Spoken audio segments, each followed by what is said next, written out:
Bismillahirrahmanirrahim. Assalamualaikum warahmatullahi wabarakatuh.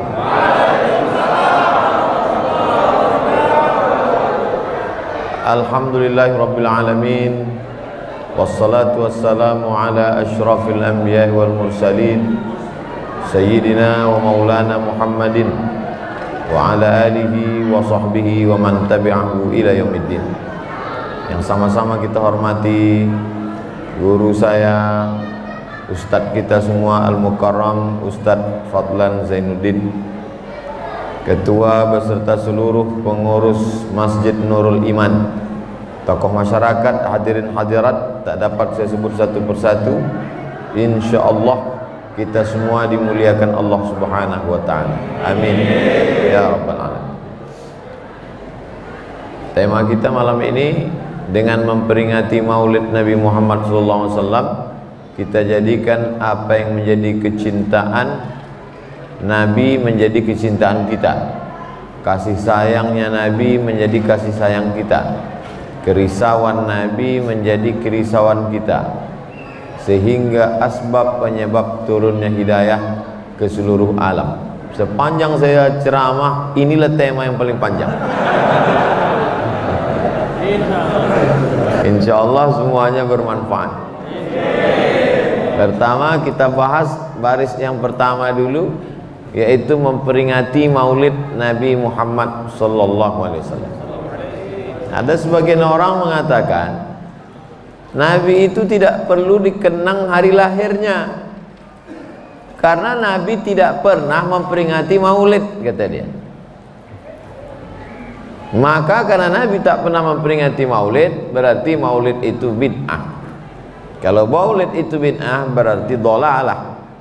Kalau dhalalah berarti finnar, masuk neraka. Jadi kalau Maulid itu bid'ah, sesat, neraka, berarti panitia yang membuat Maulid ini masuk neraka, yang datang pun masuk neraka. Dan yang paling panas ceramahnya, ya paling panas nerakanya yang ceramah. Nabi puasa hari Senin, ditanyalah oleh sahabat, mengapa engkau puasa hari Senin ya Rasulullah? Nabi menjawab, dzaka yauma wulidtu, hari Senin aku lahir. Jadi kalau ada orang mengatakan Nabi tak pernah mengenang hari lahirnya, saya balik bertanya, pernahkah Nabi mengenang hari lahirnya? Pernah, karena dia puasa hari Senin. Jawaban dia, dzaka yauma wulidtu, hari Senin aku lahir. Jadi kalau ada orang mengatakan tak perlu memperingati Maulid karena Nabi tidak pernah mengenang hari lahirnya, Nabi mengenang hari lahirnya, cuma kau tak tahu.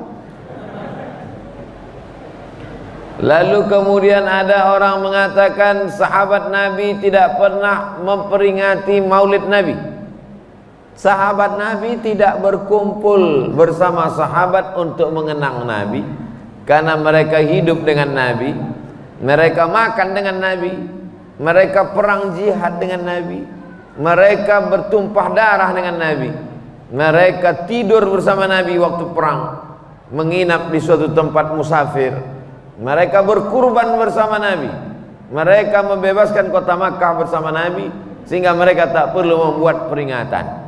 Tapi sampai masa anak-anak mereka, tabi'in namanya, orang yang jumpa sahabat Nabi tapi tak jumpa dengan Nabi, mereka bertanya dengan ayah-ayah mereka, macam mana Nabi Muhammad itu ya? Maka anak-anak ini pun diceritakan oleh ayahnya, Nabi itu tangannya begini, kakinya begini, wajahnya begini, sorbannya begini. Itulah inti Maulid Nabi. Karena pada saat Maulid Nabi sedang bercerita tentang akhlak, sifat, perbuatan, karakter, perbuatan, jihad, semua yang terkait dengan Nabi Muhammad sallallahu alaihi wasallam. Membaca Barzanji itu bid'ah. Kenapa bid'ah? Pokoknya bid'ah lah. Apa rupanya isi Al-Barzanji itu? Al-jannatu wa na'imuha sa'dun liman yusalli wa yusallim wa yubarik alaih. Al jannatu wa na'imuha, surga beserta isinya, sa'dun, menjadi kebahagiaan, liman yusalli, bagi siapa yang bersalawat, wa yusallim, dan mengucapkan salam kepada Nabi sallallahu alaihi wasallam. Di mana letak bid'ahnya? Abtadi'ul imla bismidzatil aliyah mustadirra faidal barakati ala ma ana lahu wa aulah. Apa kata Nabi? Kullu amrin ribalin, semua amal yang baik, walam yubda bi bismillah, kalau tidak dimulai dengan nama Allah, fahuwa aqta, maka amal itu terputus. Itulah maka diawali dengan abtadiul imla'a, aku mulai waktu yang kosong ini bismidzatil aliyah, dengan nama Allah yang maha tinggi, mustadirran faidal barakat, berharap dengan disebut. Habis waktu. Cepat betul. Mustadirran faidal barakat, diharapkan dengan menyebut nama Allah dan nama Nabi Muhammad SAW, turunlah barakah. Jadi banyak orang membid'ahkan baca maulid, dia sendiri pun tak tahu arti maulid. Didengarnya di YouTube bid'ah kata orang, bid'ah pula kata dia. Kebetulan dia malas pula datang ke masjid. Mau ngapain ke masjid? Bid'ah. Tak usahlah, tak jadi. Kebetulan sinetron enak pula. Kenapa ribut betul orang itu di luar? Tak disediakan layar. Layar udah Pak Ustadz, apa lagi yang belum? Kue kotak, itu payah.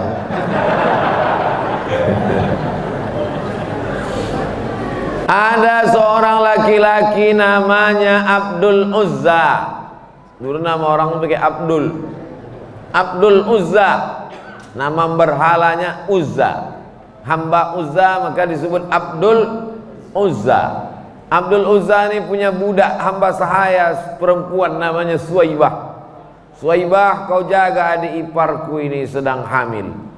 Nanti kalau anaknya lahir, tolong kau sampaikan ke rumah bahwa anaknya sudah lahir. Nama adik iparnya ini Aminah.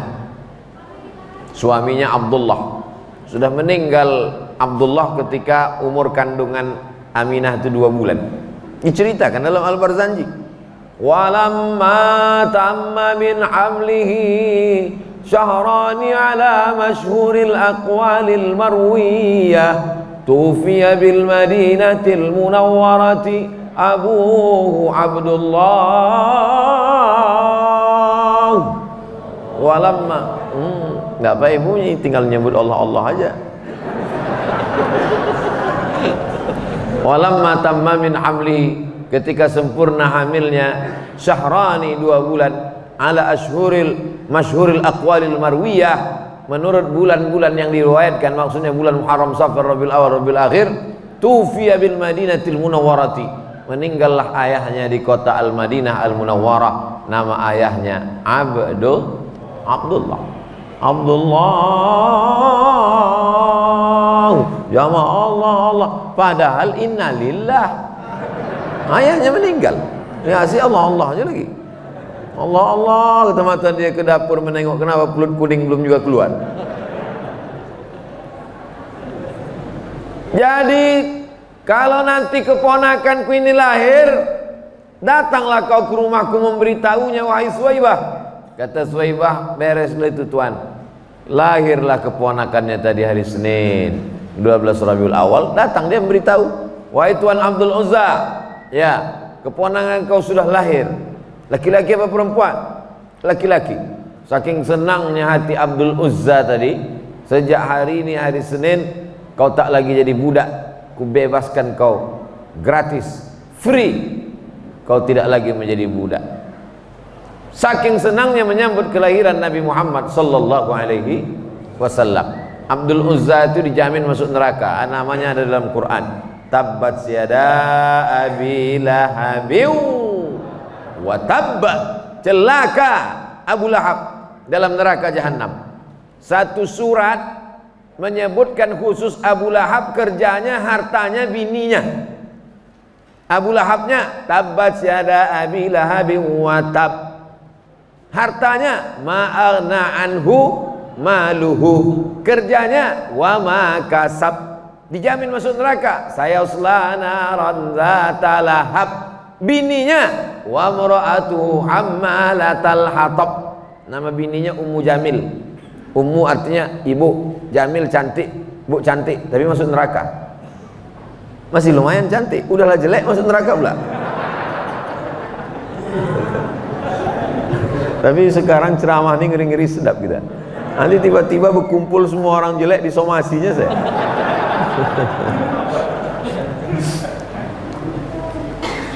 Saking senangnya Abu Lahab menyambut kelahiran keponakannya, dibebaskannya budaknya namanya Suwaibah, lalu kemudian saudara kandungnya namanya Abbas bermimpi.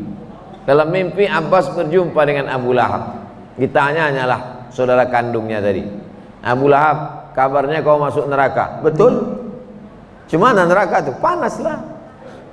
Tapi azabku diringankan setiap hari Senin. Li'ataqi Suwaibah khuffifa alayya fi kulli itsnain.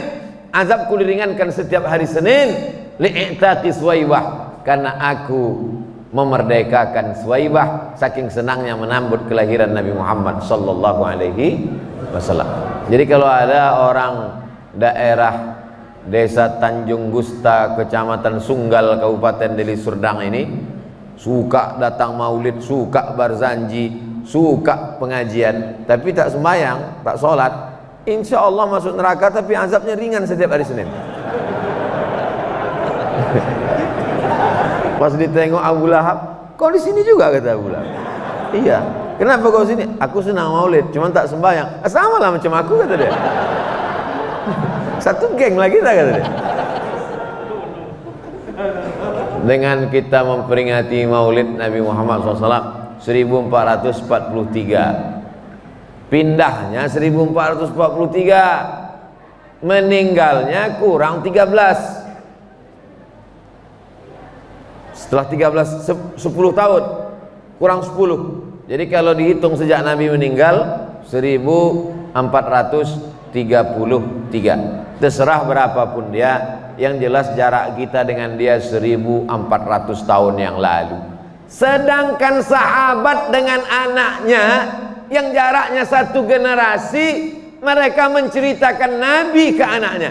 Di sini dulu ayah gigiku patah, di sini dulu Nabi berdarah, di sini dulu Nabi bersembunyi. Tabi'in bertanya ke sahabat, aku tak pernah masuk ke rumah Nabi, macam mana bentuk rumah Nabi? Sahabat itu naik, berdiri, dipegangnya atap rumah. Beginilah rumah Nabi Muhammad SAW. Kalau ditegak, dipegang atapnya, sesentuh. Jadi rumah Nabi pun mereka bertanya, bagaimana sendal Nabi, bagaimana rupa Nabi, bagaimana darah Nabi. Maka mereka menyimpan, bukan sekedar cinta maulid, menyimpan bekas-bekas Nabi Muhammad sallallahu alaihi wasallam. Ada perempuan namanya Asma. Siapa namanya? Asma. Alifnya panjang, Asma. Kalau tak panjang Asma itu sesak napas. Asma namanya. Ada tempat air minum dari kulit kambing, namanya qirbah. Makanya kalau Idul Adha, kulit kambing itu jangan sampai luka. Nanti disamak, dijemur untuk dijadikan sebagai tempat air minum, dijahit macam film-film koboi. Lalu kemudian Nabi minum di tempat kulit kambing itu. Bekas minum Nabi itu disimpan oleh Asma, dituangkannya air ke dalam. Kalau anaknya demam, diminumkannya dari bekas minumnya Nabi Muhammad sallallahu alaihi wasallam. Suatu hari Khalid bin Walid kehilangan pecinya. Manalah peciku ini? Mana peciku? Kata Khalid bin Walid. Saya mau menunjukkan rambut saya masih banyak. Mana peciku? Mana peciku? Kata Khalid bin Walid. Kata sahabat, kenapalah kau pusing betul peci kau hilang? Peci kan banyak di pasar. Bukan masalah pecinya, di dalam peci itu ada rambut Nabi Muhammad sallallahu alaihi wasallam. Mana tahu nanti ada orang mengaku-ngaku membawa kemari rambut Nabi, dites. Rambut Nabi tak bisa dibakar. Kalau ada orang mengasih, ini rambut Nabi, simpan. Kalau dalam setahun ini panjangnya tetap, bukan rambut Nabi. Rambut siapa itu? Rambut Ustadz Somad. Tapi kalau tumbuh dia memanjang, rambut asli. Ini bukan rambut sembarang rambut. Jamaah yang dimuliakan Allah SWT, kecintaan kepada Nabi sampai kepada rambutnya, sampai kepada bekas air minumnya.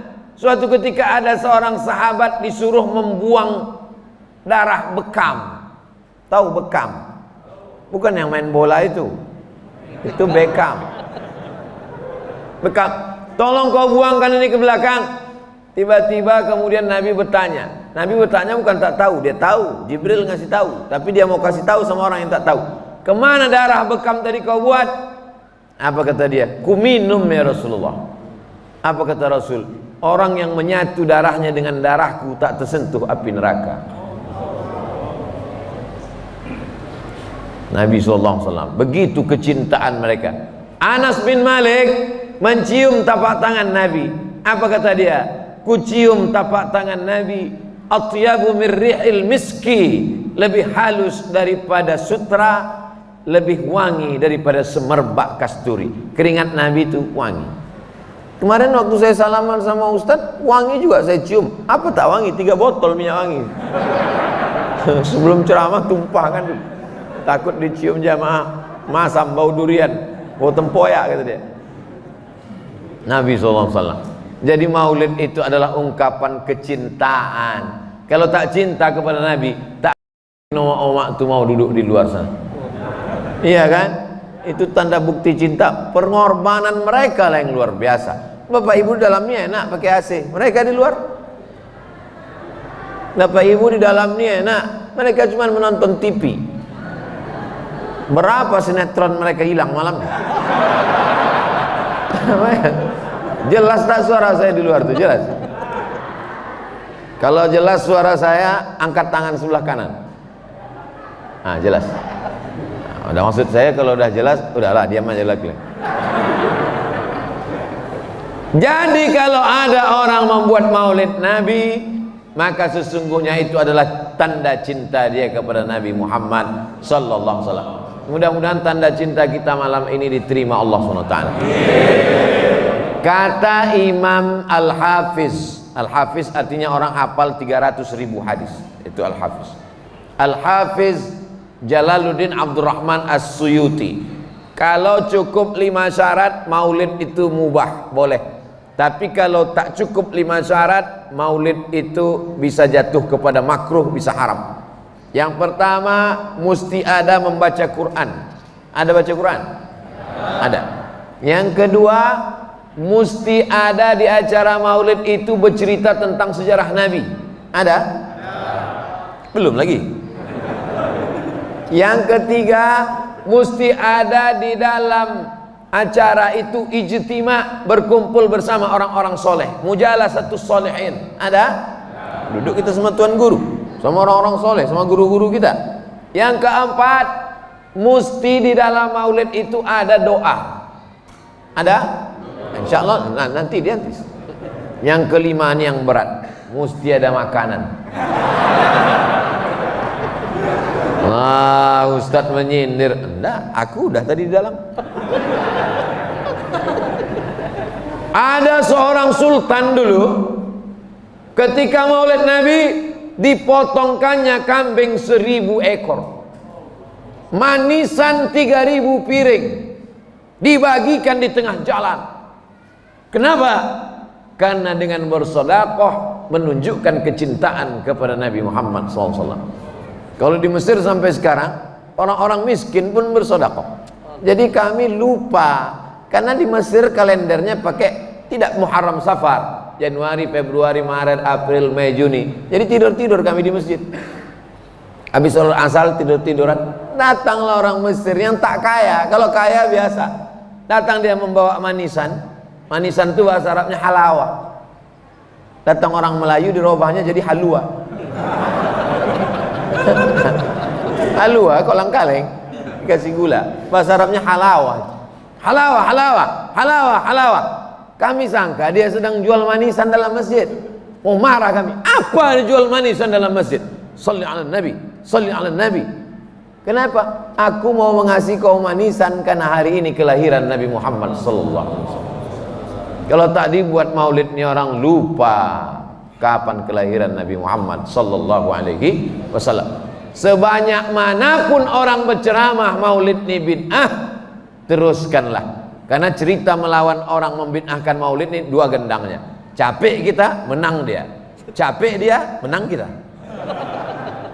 Capek dia, aku capek aku dah. Tiap tahun ku bid'ahkan tetap juga dibuat orang. Menang kita. Gas terus. Maulid Nabi Muhammad sallallahu alaihi wasallam. Imam As-Suyuti dalam kitab Al-Hawi Al-Fatawi menganjurkan maulid.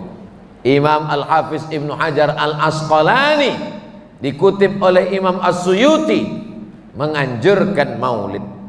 Maka kalau ada imam-imam ini, imam menganjurkan maulid, tiba-tiba ada makmum melarang maulid. Nah, kalau saya ikut Imam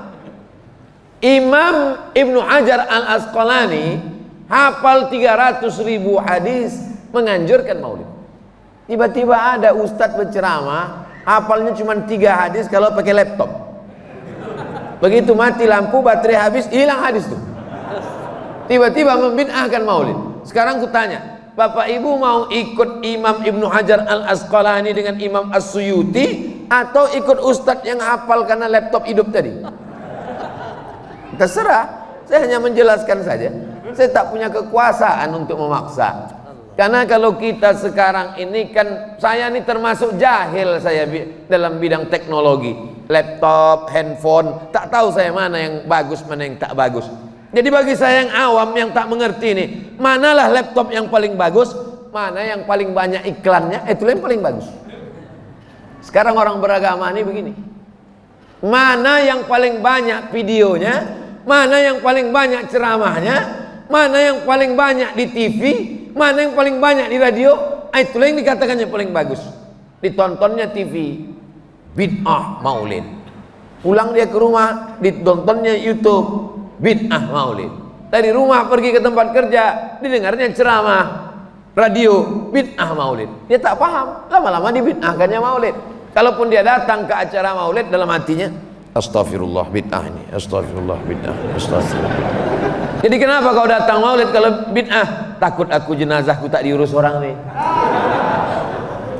Pertama-pertama ikut, lama-lama curiga, lama-lama menuduh orang pelaku bid'ah, lama-lama membid'ahkan orang. Inilah awal asal muasal. Maka saya tak takut ustadz dibully, diejek orang di internet. Capek udah. Saking capeknya kalau tak diejek orang, rindu pula. Nah, ini baru baris pertama yang saya jelaskan dengan memperingati maulid Nabi. Tadi saya mulai ceramah jam 9, menjelaskan satu baris itu aja udah 20 menit. Sekarang kita masuk ke baris kedua. Mari kita jadikan apa yang menjadi kecintaan Nabi adalah kecintaan kita. Apa yang disukai Nabi, itu yang kita suka.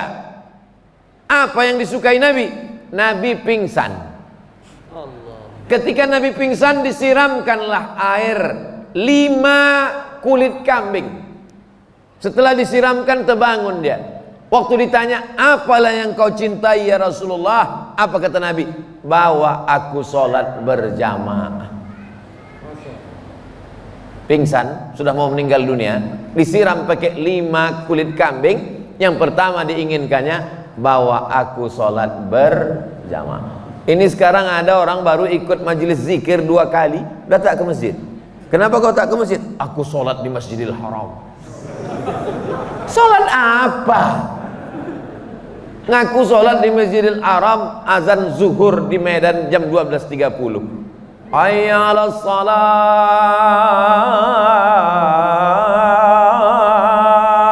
azan Jumat. Kau kenapa tadi tak di masjid? Aku sholat di Masjidil Haram. Kalau di Medan jam 12.30, di Masjidil Haram baru jam 8. Kau sholat duha. Nampak kali bongak kau.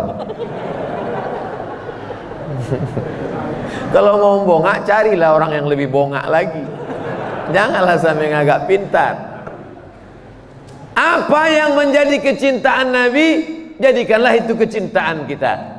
Jadi sebetulnya maulid ini dibuat ulama dulu untuk menarik orang yang tak pernah ke masjid. Paling tidak momen maulid. Mudah-mudahan setelah maulid ini yang tak pernah ke masjid menjadi ke masjid. Berhasil maulid di Masjid Nurul Iman. Apa standarnya?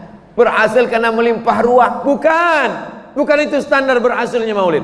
Standar berhasilnya maulid, tengok subuh besok. Kalau bertambah jamaah, berhasil. Kalau tak bertambah jamaah, jangan ceritakan Abdul Somad ceramah di sini.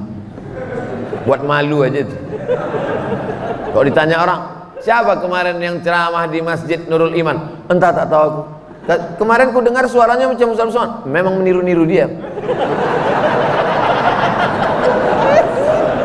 Apalah guna kita ramai-ramai di masjid ini kalau tidak berubah ilmu menjadi amal, kalau tidak berwujud iman menjadi amal.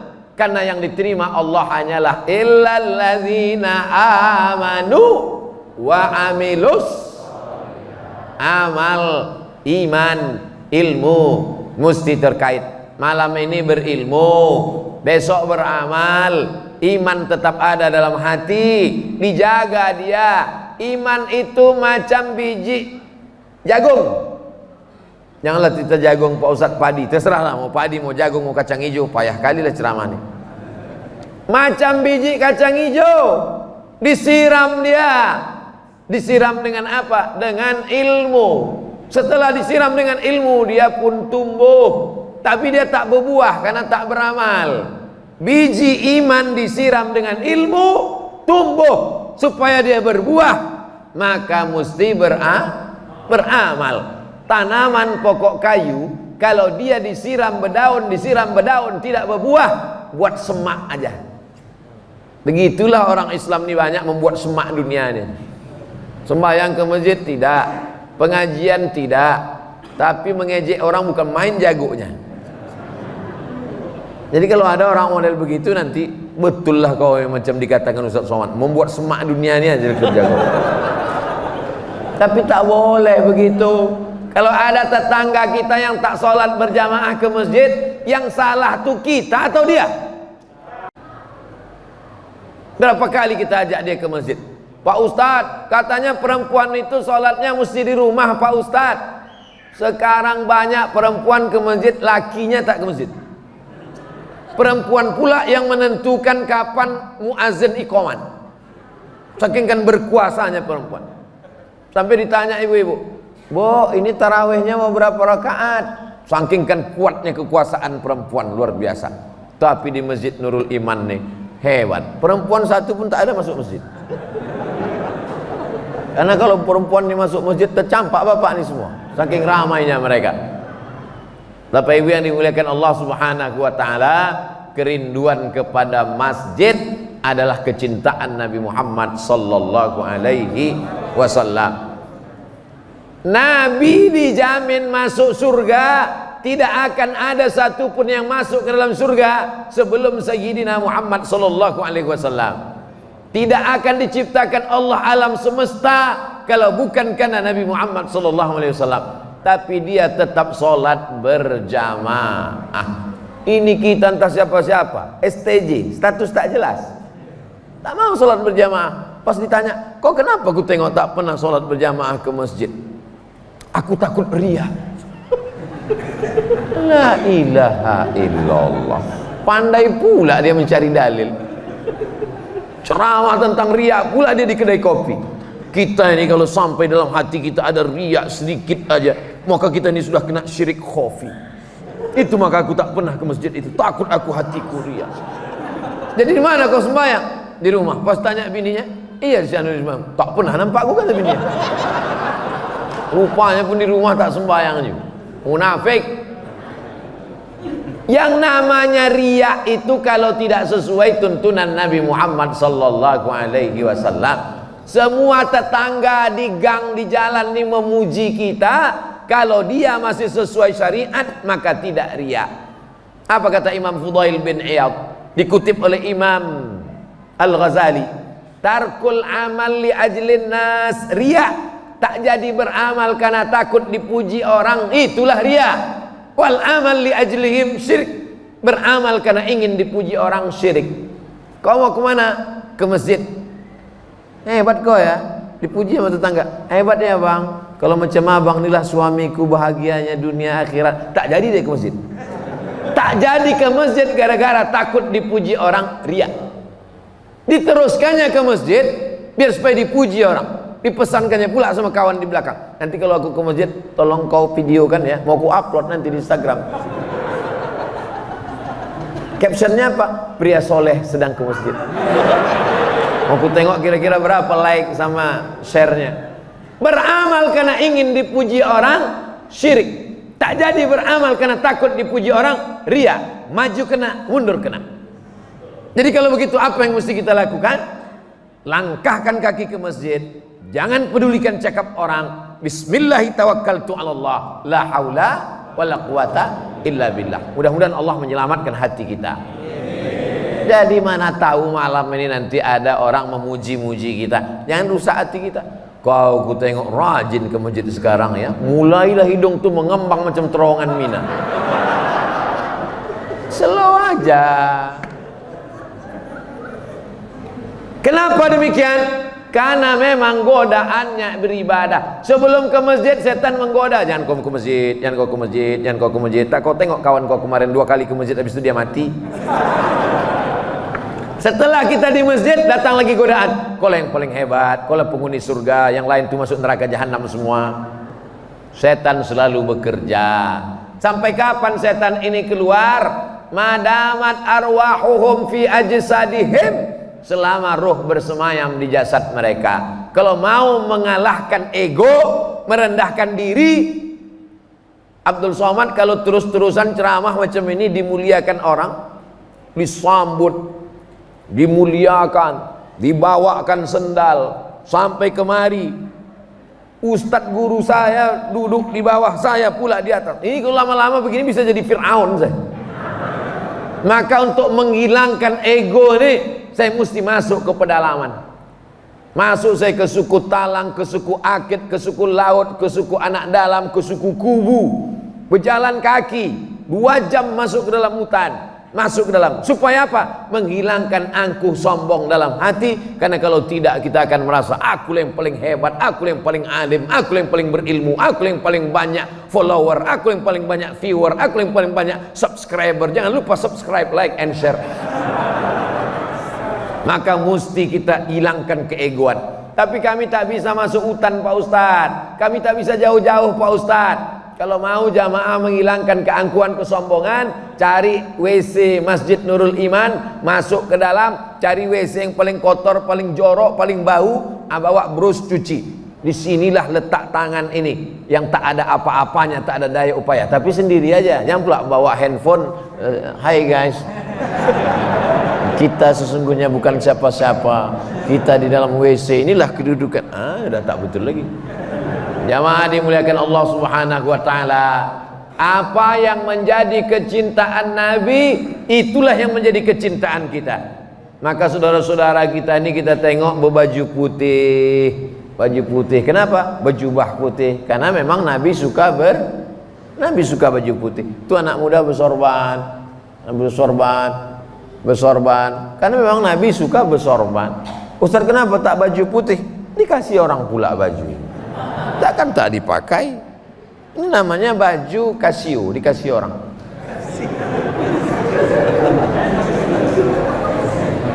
Cerita masalah sunnah baik, pakai baju putih, pakai sorban, pakai jubah. Jangan diajak kalau kita tak sanggup. Jangan dituduh, difitnah orang kalau tak sanggup. Siapa yang mengejek jubah padahal Nabi berjubah, mengejek sorban, Nabi bersorban, mengejek peci putih, Nabi pakai topi putih.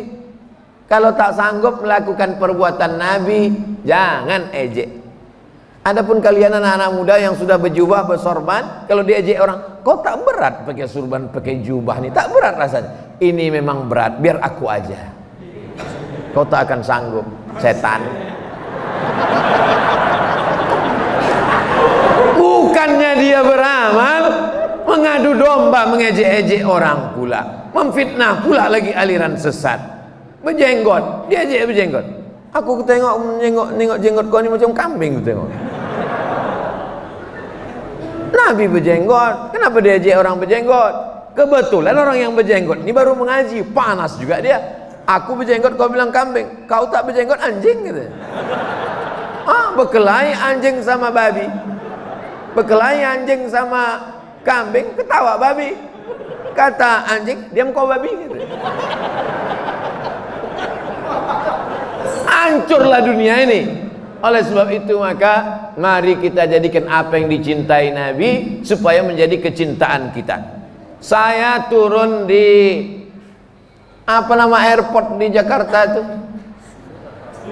Soekarno Hatta, Cengkareng. Sebelum paspor saya dicop stempel, suruh duduk dulu di waiting room. Duduklah saya. Pas duduk tiba-tiba adalah anak muda di depan saya. Ini baru pulang dari Maroko nih. Tiba-tiba ada anak muda di depan saya tengok anting-anting semua. Anting-anting. Tahu anting-anting kan? Subang. Di sini menjalar sampai ke bawah. Di hidung nih.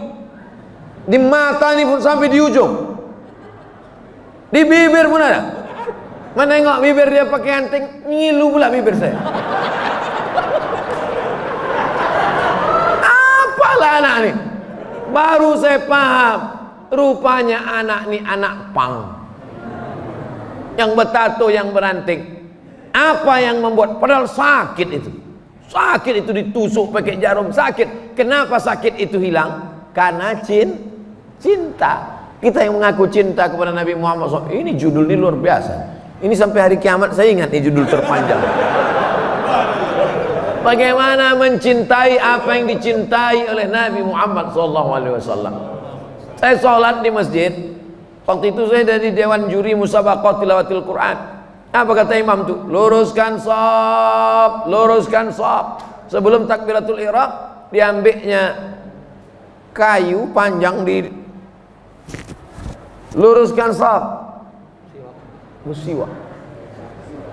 Karena Nabi sebelum bertakbiratul ihram bersiwak. Dia bukan cerita masalah dia tak gosok gigi. Dia sudah gosok gigi karena dia ingin mengikut sunnah Nabi Muhammad sallallahu alaihi wasallam. Kalau sanggup ikut sunnah, ikuti. Kalau tak sanggup, jangan ejek. Mudah-mudahan dibukakan Allah pintu hati kita mengikut sunnah-sunnah Rasulullah sallallahu alaihi wasallam. Abdul Somad nampaknya berceramah, jamaahnya ramai. Tapi ini semua tipuan. Tambihul Mughtarrin ditulis oleh Imam Abdul Wahab Sya'rani. Peringatan kepada orang yang tertipu. Jangan sampai kita hidup ini tertipu. Nampaknya jamaah ramai, padahal yang diceramahi Abdul Somad ini orang yang sudah ke masjid. Masih banyak lagi orang yang belum ke masjid. Siapa yang menceramahi dia? Yang di warung kopi, yang di meja gaple, yang di tepi sungai, yang di tepi jalan. Tapi ada orang bukan profesor, bukan doktor, bukan kiai, bukan buya, bukan haji, bukan ustadz, tapi dia mengajak orang dari luar masjid ke dalam masjid. Inilah sebetulnya yang disebut dengan dakwah, mengajak orang ke jalan Allah. Apa pula jalan tani asli? Jamaah yang dimuliakan Allah Subhanahu wa taala. Sabar dia mengetuk pintu orang dari pintu ke pintu. Assalamualaikum Pak Haji. Waalaikumsalam. Ayo kita ke masjid Pak Haji. Masjid mana? Masjid Nurul Iman Jalan Tani Asli. Kau belum lahir aku udah ke Makkah udah. Masjid kau tuh kecil tuh, upil itu. Aku sholat 1 rakaat di Masjidil Haram 100.000 rakaat. Berhari-hari aku di Masjid Nabawi. Tak marah orang ini, senyum dia. Kenapa? Karena dia mengajak bukan mengejek, karena dia merangkul bukan memukul.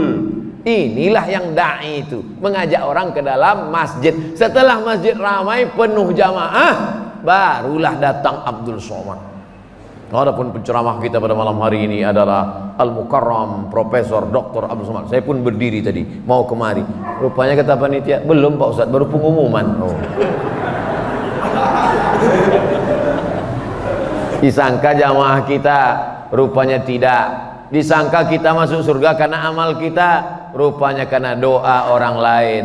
Bak kata orang Melayu, menumpang tuah. Disangka kita yang bertuah, padahal kita menumpang tuah Sayyidina wa Maulana Muhammad sallallahu alaihi wasallam. Baru baris kedua, sekarang masuk baris ketiga. Kasih sayangnya Nabi Muhammad menjadi kasih sayangnya kita. Ana wa kafilul yatim, aku dan orang yang menyantuni anak yatim. Tolong foto saya begini ini jangan dipakai untuk pilkada nanti. Aku dan orang yang menyantuni anak yatim, kahataini fil jannah, macam ini di surga nanti. Lalu kemudian Nabi mengeluarkan dua jarinya, as-sababah jari telunjuk, wal wusta jari tengah, wa farraja bainahuma dijarangkannya. Beginilah dekatnya kasih sayang Nabi kepada anak yatim. Fa ammal yatima fala taqhar wa ammas sa'ila fala tanhar wa amma bi ni'mati rabbika. Santunan anak yatim menjelang menyambut bulan suci Ramadan, dipajanglah anak yatim 100 orang di amplop disalami. Anak yatim itu dipajang, kalau disukat dihitunglah biji mata orang 3 cuci tangan menengok anak yatim tadi, 3 keranjang menengok. Malunya anak yatim itu di depan orang, tersipu malu lah dia, bukan main. Begitu dibuka rumah tengok amplop 10.000 perak. Apa kata dia? Celaka nih pengurus nih kata. Sumpah anak yatim. Kalau mau menyantuni anak yatim, antarkan ke rumahnya, jangan dia dipanggil. Ustaz ini ceramahnya enggak. Saya setiap bulan mengirimkan santunan Yayasan Hajah Rohana almarhumah emak saya sejak meninggal 2 tahun sudah, menyantuni anak yatim, fakir miskin dan duafa. Saya pesankan, jangan bawa mereka menjemput, kita mengantar, muliakan mereka. Karena kita menyerahkan ini karena cinta kepada Nabi Muhammad sallallahu alaihi wasallam. Boleh jadi kita masuk surga karena doa anak yatim. Tapi anak yatim ini jahat Pak Ustaz, macam hantu. Ayahnya tak ada, dia kurang kasih sayang. Sejak anak kau aja macam tuyul. Ada kau menggendongnya di rumah. Apalagi anak yatim yang tak berayah. Ini ujian dari Allah Subhanahu wa taala. Kalau sanggup datang ke sekolahnya, tanya kepala sekolah, Pak kepala sekolah SMP, ya, berapa anak yang mau ujian semester ini tak bisa ujian karena belum bayar uang sekolah? Berapa yang yatim? Ada kira-kira 50 orang, Pak. Saya bayarkan. Semuanya? Enggak, 1 orang aja. Berapa uang sekolah sebulan? 50.000. 12 bulan 600.000, bayarkan lunas. Pas anak emaknya buruh cuci mengambil upah, datang ke kepala sekolah, Pak kepala sekolah, inilah hasil buruh cuci sama setrikaan untuk anakku, bisa tak ikut ujian? Apa kata kepala sekolah? Bawalah duit itu balik bu, anak ibu sudah dibayarkan orang 12 bulan. Siapa nama bapak tuh? Tak tahu, pokoknya jamaah dari Masjid Nurul Iman. Berdoa dia di tengah malam. Ini ndak, disuruh pula antar. Abang antar sebentar ya dek. Pas giliran janda-janda tua disuruhnya bininya. Pas giliran muda cantik mak yatim tuh gatal pula dia mengantar ke belakang. Jamaah yang dimuliakan Allah Subhanahu wa taala. Bagaimana kasih sayangnya Nabi, begitu pula lah sayangnya kita. Nabi waktu itu sedang dikepung pada perang Uhud di belakang Masjid Nabawi, tahun ketiga. Nama perangnya Uhud.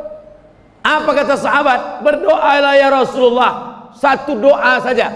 Kalau kau panjatkan satu doa nih, mati mereka nih semua. Karena setiap nabi itu punya dakwatun mustajabah, doa mujarab yang makbul, doa pamungkas. Kalau kau bacakan doa ini sekali, menang kita ya Rasulullah. Kata Nabi, enggak. Tak berdoa Nabi pada perang Uhud, disimpannya untuk apa? Syafa'atan li ummati yaumal qiyamah. Ku simpan doa itu untuk syafaat warga desa Tanjung Gusta, Kecamatan Sunggal pada hari kiamat.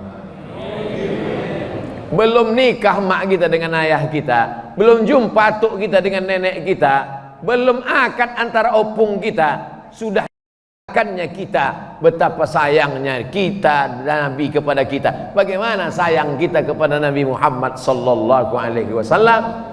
Kalau ada seorang suami berkata, aku sayang padamu, aku cinta padamu, pas ngasih duit belanja 500.000, gombal, lidah, menggerakkan lidah apalah susahnya. Maka kalau cinta kepada Nabi itu ada buktinya. Qul, katakan ya Muhammad sallallahu alaihi wasallam, in kuntum tuhibbunallah, kalau kalian cinta kepada Allah, syarat cinta kepada Allah, fattabi'uni, ikuti aku. Syarat cinta kepada Allah hanya dengan mengikuti Sayyidina wa Maulana Muhammad sallallahu alaihi wasallam. Baris yang keempat, kerisauan Nabi adalah kerisauan kita. Sekarang yang menjadi kerisauan kita adalah kerisauan infotainment. Kerisauan emak-emak sekarang adalah kerisauan TikTok. Kerisauan umat sekarang adalah kerisauan drama Korea, kerisauan sinetron India, kerisauan yang bukan kerisauan Nabi sallallahu alaihi wasallam. Apa yang dirisaukan Nabi? Man lam yahtam bi amril muslimin falaisa minhum. Siapa yang tak peduli kepada saudaranya, maka dia bukan umat Muhammad sallallahu alaihi wasallam. Tak ada peduli sikit pun pada masalah Palestina. Masalah Palestina adalah masalah politik, tidak ada hubungan dengan agama. Di ruang tamu di rumah saya, sebesar baleho itu, lebih besar lagi, gambar Masjidil Aqsa. Buat gambar Masjidil Aqsa Palestina. Supaya apa? Supaya tamu yang datang yang pertama dia tengok bukan gambar Abdul Somad, tapi gambar Masjidil Aqsa. Sadarlah dia, anaknya bisa sekolah, bininya bisa memasak. Orang Palestina belum tentu bisa makan, padahal Palestina adalah kiblatnya umat Islam. Oh, banyak duit ustadz membuatkan foto sebesar itu di ruang tamu, dikasih orang. Yang mengasih itu orang Medan, namanya KNRP, Komisi Nasional apa tuh bang? Komisi Nasional entah apalah, pokoknya Palestina lah ujung-ujungnya. Dikasihnya saya tempelkan supaya orang tahu disinilah tempat Isra Mi'raj Nabi Muhammad. Nah, disinilah Nabi sholat sampai 17 bulan menghadap baru pindah ke Ka'bah. Disinilah tempat saudaramu dianiaya orang Israel sejak tahun 1946. Masuk Israel ke sana. Sekarang Israel sudah berkumpul di Palestina sebanyak 5 juta orang. Satu provinsi Sumatera Utara, entah berapa penduduknya sekarang, 10 juta. 2 kali orang Israel, setengah Sumatera Utara ini orang Israel sudah berkumpul mau mengambil Palestina. Karena menurut mereka juru selamat mereka akan turun di akhir zaman kalau Palestina itu dikuasai oleh Israel. Tak ada peduli sikit pun. Apa kepedulian Ustaz? Saya tak punya kekuasaan, saya tak punya duit untuk menolong, tapi saya ingin menyadarkan umat. Makanya setiap hari Jumat di antara isi khutbah saya, doa tak pernah sekalipun saya tinggalkan. Momen orang ramai, Allahumma ansuril Islam wal muslimin, Allahumma ansur ikhwananal mujahidin al mustad'afina fi Palestin. Tolong saudara kami di Palestina ya Allah. Jamaahnya pun sedang tertidur.